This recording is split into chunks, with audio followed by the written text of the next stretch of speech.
Olá pessoas, tudo beleza com vocês? Venho aqui hoje trazer uma contextualização acerca do que vem acontecendo, né, no Afeganistão aí desde o último dia 15 de agosto, né, dia esse no qual o então presidente Ashraf Ghani foge do país e o grupo fundamentalista Talibã chega ao poder, né, toma ali o poder da cidade de Cabul, se tornando ali a entidade político representativa da nação afegã. Para tentar contextualizar um pouco disso, eu vou traçar aqui o raciocínio a partir de três questionamentos básicos, e o primeiro deles se refere a quem são, né, o Talibã, né? Como é que eles surgem, né? Qual a ideia deles? E aí, para entender isso, a gente tem que voltar ali nos anos 80, né, na década de 1980, e mais especificamente no ano de 1979, que foi um ano ali no qual o Afeganistão estava passando ali por um processo de mudanças políticas, e nesse processo, você teve a chegada ao poder de um partido de orientação comunista. Esse partido, muito próximo da União Soviética, né, obviamente ele gerou ali algumas tensões entre setores mais conservadores da sociedade afegã. E, para além dessas tensões com a sociedade, você ainda tinha alguns problemas de facção dentro do próprio partido. Enfim, eu não vou entrar muito nessa história, mas o ponto é que isso gerou uma tensão que quase levou a uma ruptura, e aí, para tentar conter esse processo, os soviéticos invadem o Afeganistão em 79, para evitar ali um possível domínio maior dos soviéticos sobre o território afegão. Os Estados Unidos entram nesse processo também, até porque é bom lembrar, os anos 80 ali era né, Guerra Fria na cabeça, né, as duas potências estavam lutando por zonas de influência dentro da geopolítica, dentro do sistema internacional. Os Estados Unidos se utilizam muito ali, né, são muito apoiados por milícias locais, né, por guerrilhas locais, né, que ficaram conhecidas como Mujahideen. Esses Mujahideen eram bastante heterogêneos e, enfim, tinha desde os mais extremados até os mais moderados que integravam as guerrilhas, porém todas ali se opondo à presença soviética dentro de território afegão. Em 89, os soviéticos são expulsos do país, né, muito embora o Partido Comunista ainda permaneça no poder no Afeganistão, mas em 91 você tem a dissolução da União Soviética, ou seja, cai ali uma grande fonte de apoio para essa liderança comunista no Afeganistão, e em 92 o próprio líder renuncia. Resultado disso, uh, os anos 90, a primeira metade dos anos 90 no Afeganistão serão ali marcadas por um intenso processo de guerra civil. Diversos grupos vão tentar ali assumir o poder. E aí, dentre esses grupos, surge a milícia do Talibã. Né? A milícia do Talibã era composta ali por muitos indivíduos que foram formados em escolas ultraconservadoras, chamadas de madraças, que eram ali muito comuns tanto no Afeganistão quanto no país vizinho, o Paquistão, e essas madraças faziam ali um processo de formação basicamente religioso, né, muito pautado na lei islâmica, sem uma formação mais secular, vamos assim dizer. Muitos desses, então, são originados nesses núcleos, e muitos desses que se tornam membros do Talibã futuramente, eles já faziam parte, inclusive, dos Mujahideen, que lutaram contra a presença soviética dentro do território afegão. Em 94, portanto, é fundado o Talibã. Inclusive, Talibã significa os estudantes, né? Então, isso segura muito ali da relação deles com essa formação escolar dentro das madraças. Isso em 94. Em 96, o Talibã, então, chega ao poder no Afeganistão, e aí é bom lembrar que o Talibã estava se entendendo ali como uma grande força de resistência contra a ameaça estrangeira. Então, você tem ali, por um lado, né, eles têm ali a lembrança de terem expulsado os soviéticos, mas também não tinham muito interesse em aproximação com os Estados Unidos, porque a ideia era a criação, era o reforço de uma sociedade islâmica pura, distanciada da vida ali, do ideal de modernidade ocidental, né, que, segundo eles, desvirtua a própria sociedade islâmica. Então, em 96, eles chegam ao poder, inclusive destituindo o líder político que havia no momento, né? Inclusive torturam o cara em praça pública, o cacete, fazem todo tipo de barbárie com o maluco, e assim, com uma ideia de causar noção de exemplo, e entre 96 e 2001, eles permanecem no poder, implantando uma visão bastante extremada e fundamentalista do islamismo, pautado numa interpretação particular da Sharia, né, da lei muçulmana, que restringia diversas liberdades individuais, né? E aí, inclusive, se você for pensar em termos de punição, ele trazia ali aquela noção da mutilação, do corte de membros para casos de roubo, por exemplo, né? Apedrejamento para mulheres consideradas adúlteras. Aliás, falando de mulheres, as mulheres tinham ali que usar a vestimenta específica, tinham que usar a burca, não poderiam estudar, não poderiam trabalhar, não podiam sair de casa sem, sem o esposo ou algum homem da família junto ou com algum tipo de autorização.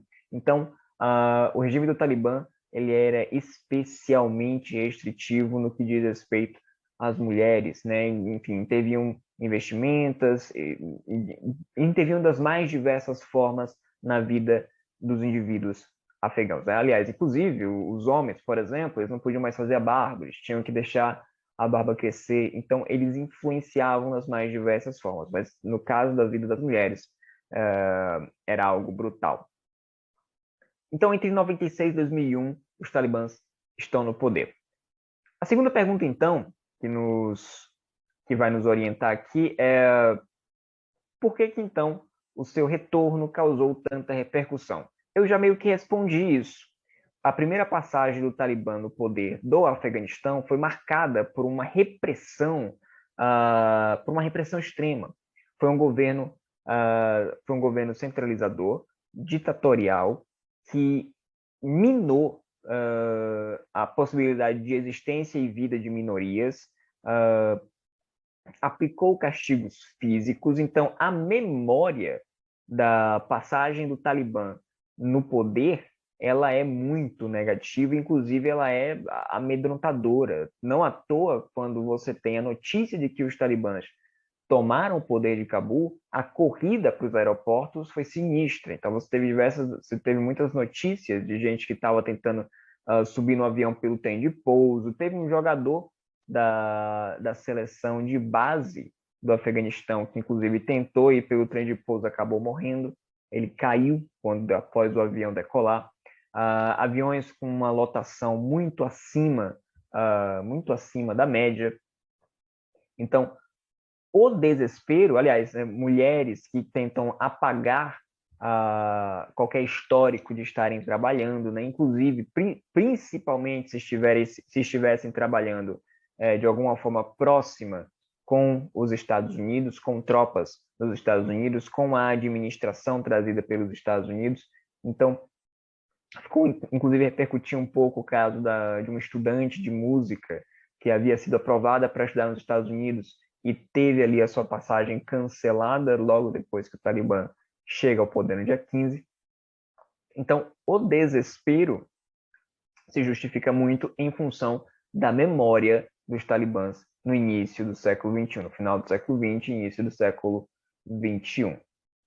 Acabei de mencionar tropas dos Estados Unidos e como muitas mulheres estavam ali tentando disfarçar, apagar pistas de terem trabalhado, principalmente se estivessem trabalhando de alguma forma próxima com membros das Forças Armadas dos Estados Unidos ou algo do gênero. Porque os Estados Unidos estavam lá.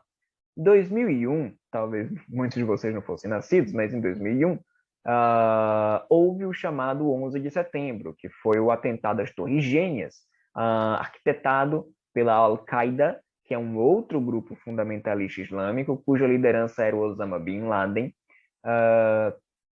E a Al-Qaeda ela é parceira do Talibã, e ela não tinha uma sede muito própria, ela era abrigada pelo Talibã. Quando acontece o 11 de setembro, o então presidente dos Estados Unidos, George W. Bush, né, o famoso Bush filho, ele exige dos talibãs a entrega do líder da Al-Qaeda, a entrega de Osama Bin Laden, os talibãs se negam a fazer isso, e em função disso, em 2001, os Estados Unidos invadem o Afeganistão, destituem o Talibã e se comprometem ali a fazer um processo de reestruturação e construção de um Estado Afeganistão para que futuramente eles possam se auto-administrar, se autogerir politicamente. Essa é a missão que se inicia em 2001 e fica até esse ano de 2021. Foram 20 anos nessa tentativa da construção de uma estruturação política dentro do Afeganistão. Foi um processo que gastou mais de $1 trilhão, vidas que foram perdidas e que, de fato, não conseguiram avançar muito além da capital do Afeganistão. O Afeganistão tem um território bastante diverso, é um país multiétnico, tem diversas etnias ali dentro, tem a etnia majoritária, que é a Pashtun, mas existem diversas outras, e ele é 80% muito mais baseado em comunidades tradicionais do que em sociedades mais urbanizadas em padrão moderno. Então, muito pouco essa tentativa de construção, né, que eles chamam de state building, essa tentativa de construção de um Estado-nação, passou por essas comunidades tradicionais, que são muito mais que a metade do território. Os talibãs, assim que foram retirados do poder em 2001, eles se refugiam nessas regiões e vão se espalhando, vão dominando aos poucos esse território mais distante. Inclusive, muito da mídia, a propaganda da mídia, trouxe muito que os Estados Unidos estavam ali estabelecendo e estabilizando a região, quando, na verdade, eles não sabiam o que estava acontecendo no interior, ou melhor dizendo, até mesmo sabiam, só não tinham capacidade de fazer nada. E aí a gente ia entrar em uma outra questão, que eu ainda vou fazer um outro vídeo a respeito, que é especificamente sobre essa administração, essa presença em específico dos Estados Unidos na região. Bom, é assim que os Estados Unidos, então, chegam no território, tentam estabelecer à força um novo modelo, um novo regime de governo, fracassam nessa tentativa, tomam um baita de um prejuízo e, em 2019, o então presidente Donald Trump assina ali o acordo pelo qual ele já estabelece que os Estados Unidos deverão se retirar de território afegão. E agora, em 2021, o atual presidente Joe Biden, ele dá continuidade a esse processo e retira, sem grandes planos, sem grande forma, as tropas estadunidenses da região, inclusive mentindo, em certa maneira, ou de maneira direta, na medida em que ele disse que não era função dos Estados Unidos construir ou estabelecer um Estado afegão funcional, muito embora a ideia tenha sido essa em 2001, ou pelo menos essa tenha sido a ideia veiculada na época. Bom, 3 questões gerais que eu espero ter dado uma melhor contextualizada. Não é o último vídeo sobre o Afeganistão, ainda haverá outros como esse que eu falei dessa questão dos Estados Unidos e sua administração em território afegão. Até o próximo vídeo.